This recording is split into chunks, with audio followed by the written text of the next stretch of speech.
Saudi அரேபியாவில் ஒரு முக்கியமான பதவியில் தமிழ்நாட்டை சேர்ந்த ஒரு பெரிய இன்ஜினியர் வேலையில் இருக்கான்.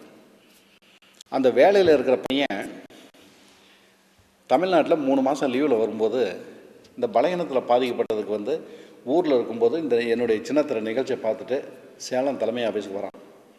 வரும்போது எப்படி வரான் அப்படின்னாக்க, அவனுடைய சொந்தத்தை சேர்ந்தவங்க ஒரு 3 பேரை அழைச்சிக்கிட்டு சேலம் தலைமை ஆஃபீஸுக்கு வரான். வந்துட்டு எனக்கு சிகிச்சை பண்ணணும் அப்படின்னு சொல்லி கேட்குறாங்க. அப்போ உட்கார வச்சு பேசிகிட்டு இருக்கோம். அப்போ உட்கார வச்சு பேசிகிட்டு இருக்கும்போது அந்த பையனுடைய நாடி துடிப்பை பார்க்கும்போது, கை நாடியினுடைய துடிப்பை பார்க்கும்போது, அவன் இல்லறம்பத்துக்கே ஈடுபடுறதுக்கு தகுதி இல்லை, எதுக்குமே தகுதி இல்லாத ஸ்டேஜில் இருக்கான்னு சொல்லும்போது அவன் ரொம்ப வருத்தப்பட்டுக்கிட்டு அழுக ஆரம்பித்தான். அப்போ நான் கேட்டேன், இப்போ எதுக்காக வந்திருக்கீங்க, என்ன விவரம் அப்படின்னு சொல்லும்போது, அப்போ உடனே அவன் அப்பா அம்மா சொன்னாங்க, இல்லைங்க, இந்த பையனுக்கு திருமணம் பண்ணணும் அப்படிங்கிறதுக்காக ஏற்பாடு பண்ணிட்டோம். இப்போ இந்த 3 மாதம் லீவில் வந்திருக்கான், திருமணம் பண்ணணும் அப்படின்னு சொன்னாங்க அப்படின்னா. அப்போ திருமணம் பண்ணக்கூடிய ஸ்டேஜ்லேயே இல்லையாப்பா, எப்படி திருமணம் பண்ணுவேன் அப்படின்னா. அதனால தான் எங்கள் அப்பா அம்மாட்டுக்கு எவ்வளோ சொன்னாலும் ஏற்றுக்க மாட்டேங்கிறாங்க, கல்யாணம் பண்ணியே ஆகணுங்கிறாங்க அப்படின்னாங்க. அப்போ நான் சொன்னேன், தமிழ்நாட்டில் ஒரு பெண்ணுடைய வாழ்க்கையை கூட வீண் பண்ணாதீங்க, உன் பையனுக்கு முடிஞ்சால் கல்யாணம் பண்ணலாம், முடியலன்னா விட்டுறலாம் அப்படின்னு சொல்லும்போது இவங்க அழுக ஆரம்பித்தாங்க. என்னங்க, இந்த மாதிரி என் பையனுடைய ஒரே பையன் பெரிய பதவியில் இருக்கிறான், நல்லா கை நிறைய சம்பாதிக்கிறான், வீட்லேயும் எங்கிட்டையும் அளவுக்கு அதிகமான வசதிகள் இருக்குது அப்படின்ட்டு அழுவ ஆரம்பித்தாங்க. அப்போ நான் அந்த பையனுக்கு சொன்னேன், 1 வருஷம் டைம் எடுத்துக்கலாம், 1 வருஷம் டைமுக்குள்ளே இந்த பையனை குணப்படுத்தி கொடுக்க வேண்டியது என்னுடைய பொறுப்பு.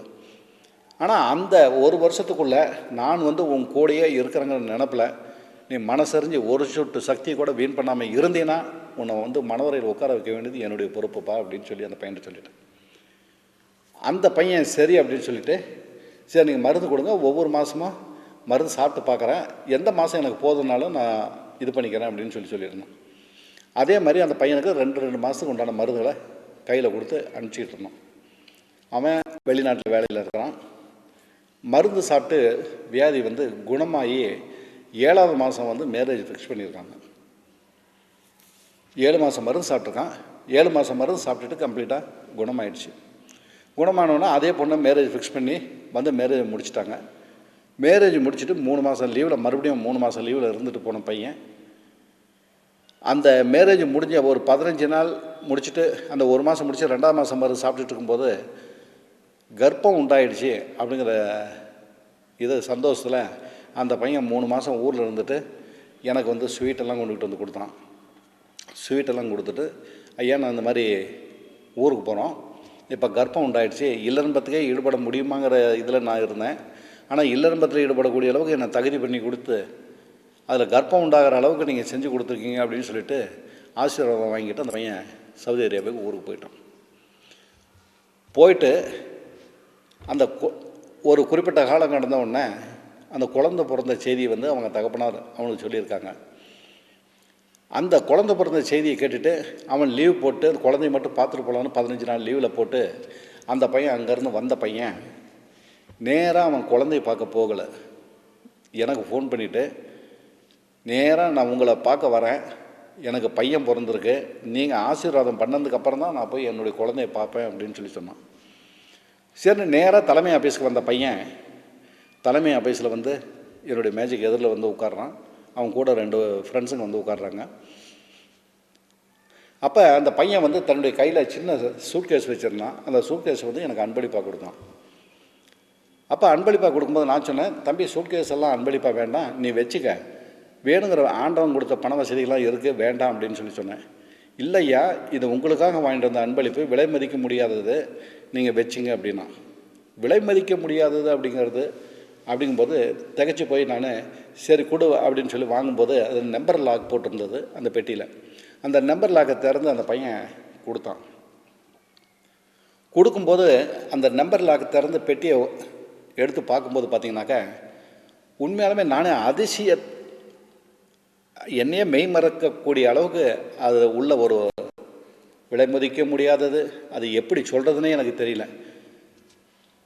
திருக்குரான் புஸ்தகம் இருக்கு இல்லையா, திருக்குரான் புஸ்தகமும் அது மேலே ஒரு ரோஜாப்பூ, திருக்குரான் புஸ்தகம் தமிழாக்கம், அது மேலே ஒரு ரோஜாப்பூவும் வச்சு அன்பளிப்பாக கொடுத்தான். நான் உடனே என்ன பண்ணேன், என்னுடைய இருக்கையை விட்டு எந்திரிச்சு போய் அந்த பையனை கட்டி பிடிச்சி அவனுடைய நெத்தியில் வந்து முத்தம் கொடுத்தேன். அந்த பையனை கட்டி பிடிச்சி அவனுடைய நெத்தியில் வந்து நான் முத்தம் கொடுத்தேன்.